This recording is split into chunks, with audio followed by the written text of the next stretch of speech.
Hello, I'm TheZOMBIEJ. Bonus video for y'all, and this one's kind of a sad one, to be honest. A few hours ago or so, I posted a post. Well, that sounded redundant. I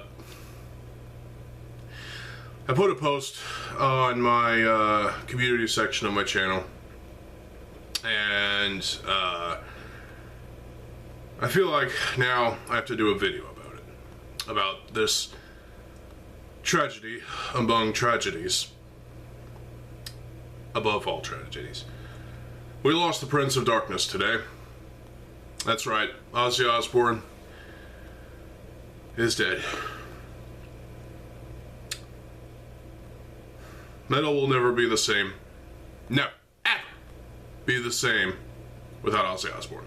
Without Ozzy Osbourne, there's no metal. Okay, I won't go that far, but metal is not the way it used to be. It's definitely grown, it's definitely expanded, it's the most diverse genre of all time. And it's constantly still finding, going down new avenues to explore, to find, to add things to it, and give it a new life, a new texture, I was kind of hoping for one more Ozzy Osbourne album, but we got two collaboration tracks that were pretty good. Crack Cocaine, and I can't remember the other one. That's all we're gonna get. Two more solo albums. Ordinary Man, which was not that good, but for some reason I enjoyed it. And Patient Number 9. And these two collaboration tracks. That's it. Embrace these while they're still streamable.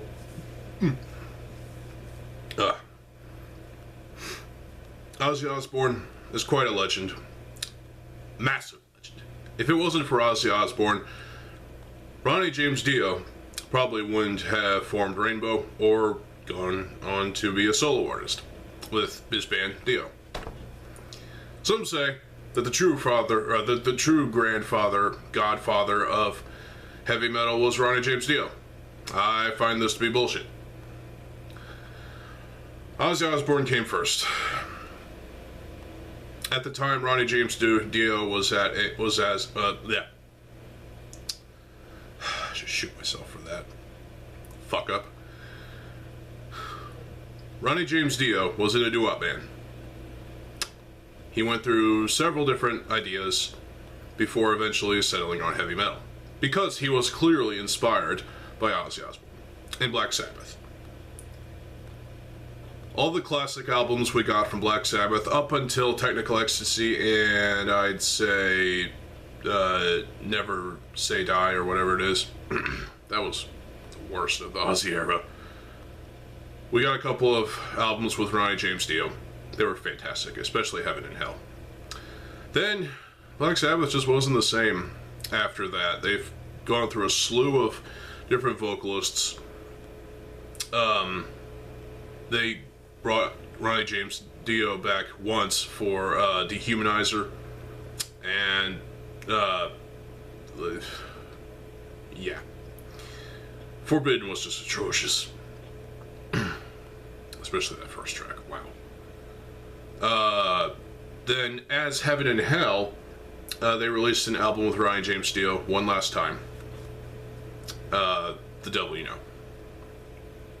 Good album. But then, in 2013, we got 13 by Black Sabbath. 12 total studio tracks were recorded. Actually, wait, there were 16, because there were 4 extra tracks that were put on the End EP, which was released in 2016. So you got 16 total tracks that were recorded during the 13 sessions, that when you listen to them, all 16 of these tracks, it's an hour and a half long, yes. But if you listen to all these, it seems like Black Sabbath's end was inevitable. Over the years, Ozzy Osbourne has been struggling with his health issues, and It was kind of sad to see Ozzy go down like this. There was a final set of concerts recently in England. Ozzy Osbourne was on a throne, fittingly, obviously. That was fitting for the Prince of Darkness. And, well, you could tell his health was degrading. It was not that great. He had Parkinson's, and it is theorized that the Parkinson's is what killed him. I'm not jumping to conclusions. It's a theory. When my dad and I found out that Ozzy Osbourne died, we were upset. We really were. Ozzy Osbourne is literally the godfather of heavy metal.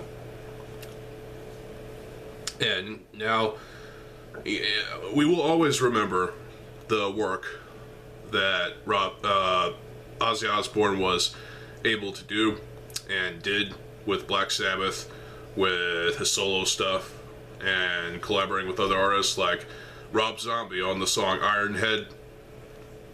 And, yeah, he had quite a workload on him. Even with one of the Nativity in Black compilations, he did a song, Iron Man, with Therapy. Good song, good song. Good cover, I must say.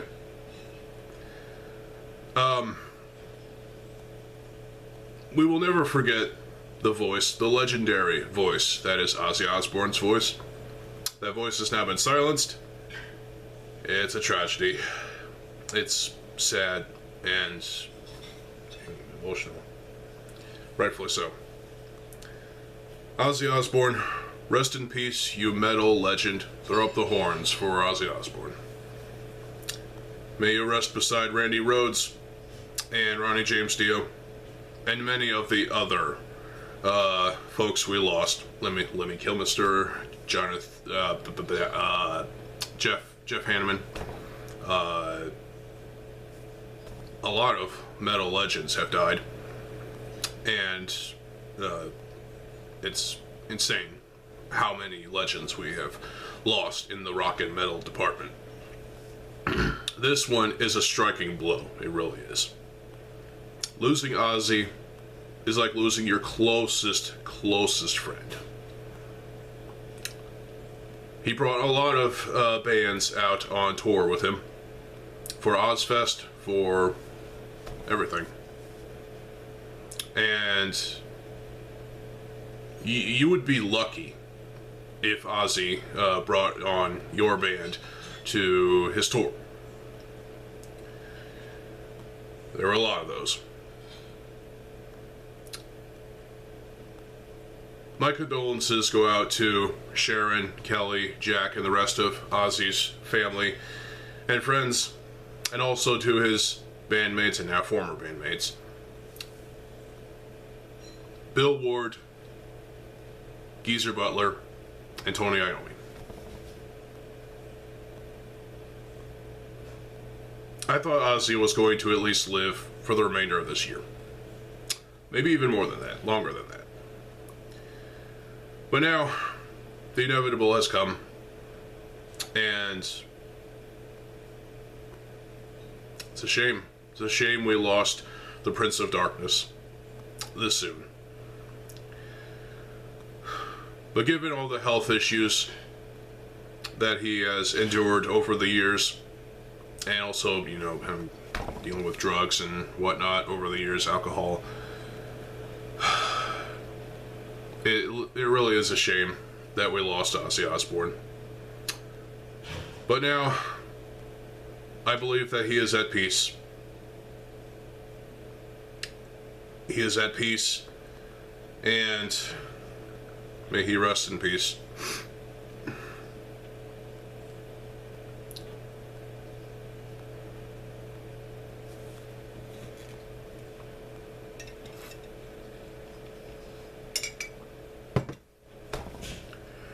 My first Black Sabbath vinyl record was Master of Reality. In fact, I have it over there. I'm not going to reach it right now. It was the NIMS issue version. And my father gave me his other NIMS issues of the other first 5 albums. Black Sabbath, Paranoid, and also not Changes. What is it? Volume 4 and Sabbath Will I Sabbath.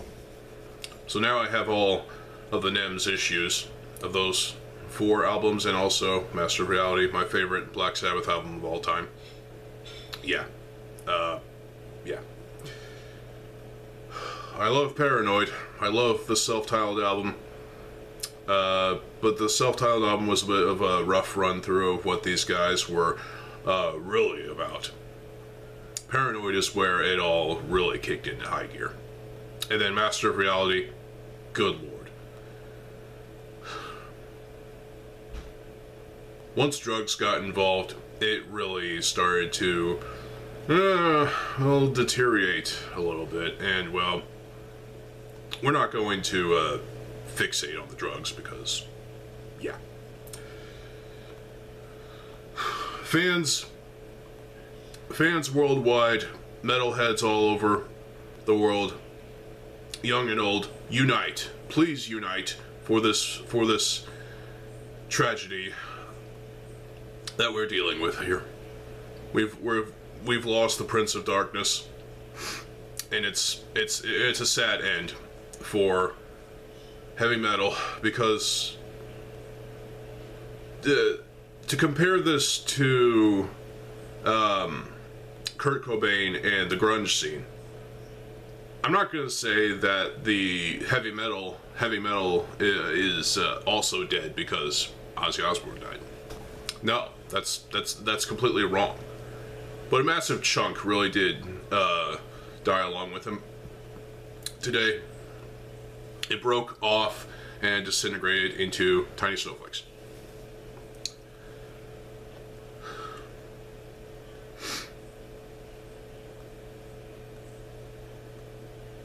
Many bands nowadays can't match. Many vocalists can't do what Ozzy did, vocal-wise. Ozzy Osbourne was responsible for some shenanigans, obviously, but also some fantastic songwriting skills. Lyrically, obviously. Vocally, he's a metal god.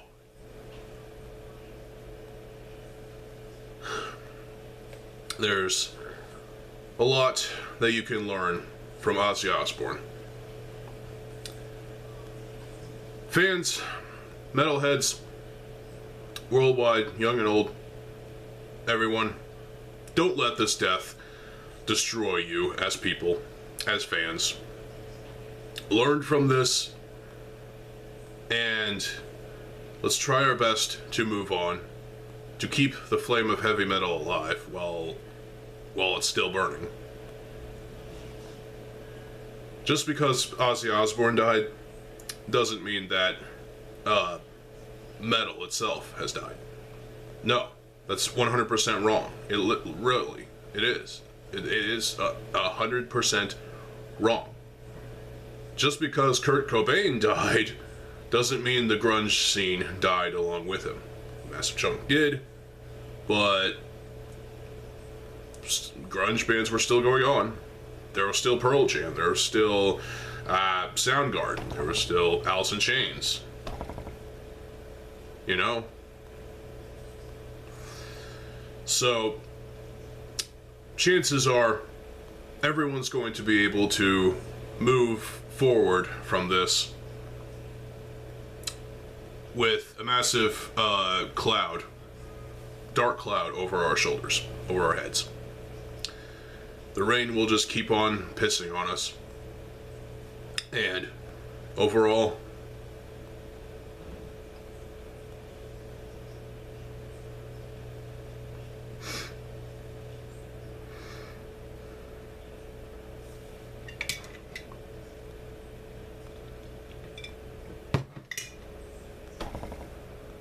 what's left?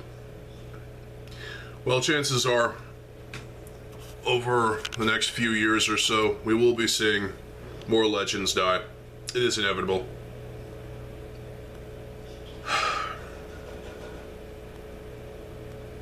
I will be spinning my vinyls of Black Sabbath's first 5 albums, the NEMS issues, tomorrow, because it's a little too late right now. It's 8:10 p.m. where I'm at. What time is it where you're at?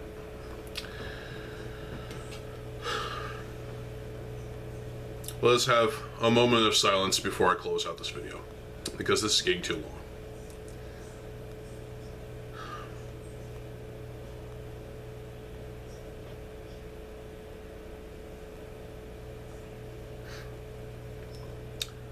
Rest in peace, Ozzy Osbourne. But no, don't rest in peace, heavy metal. Heavy metal is still alive, even with the Prince of Darkness gone.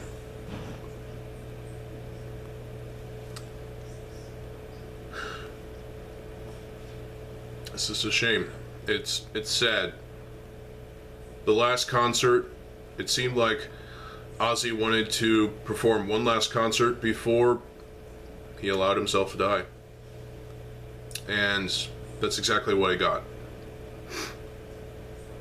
A lot of people have paid tribute today to Ozzy.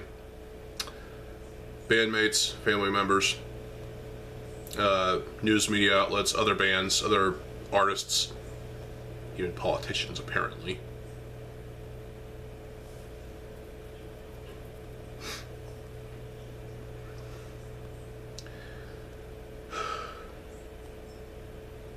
So what am I going to do? As a metal fan, I will be moving forward as best as I possibly can. I will continue to enjoy the Ozzy and Sabbath stuff that we did get. 13 is still one of the best albums of 2013. I guarantee to you, if you haven't heard that album already, what are you waiting for?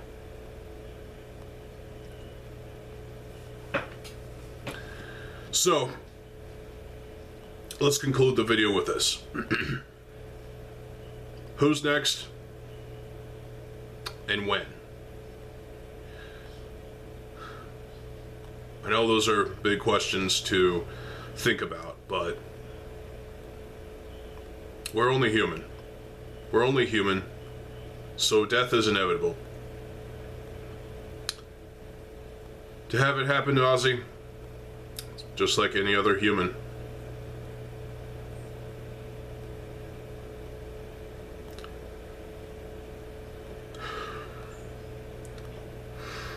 Overall, this is upsetting, yes. But let's not let it destroy us. Let us prosper and further our interest into heavy metal. Continue to explore territories into the metal genre that you haven't already. Young bands, old bands, somewhere in between. You'll find something that you'll probably enjoy. If not, keep looking. There are so many bands out there that deserve a lot of attention. Even the total metal stuff that I have talked about before, that deserves a lot of attention too. Ozzy Osbourne, one more time, rest in peace. Just like Christopher Lee, he should have been knighted. He didn't. Christopher Lee was knighted. I miss Christopher Lee too. He played a great Count Dooku. That's it. Put your condolences and comments in the comment section below.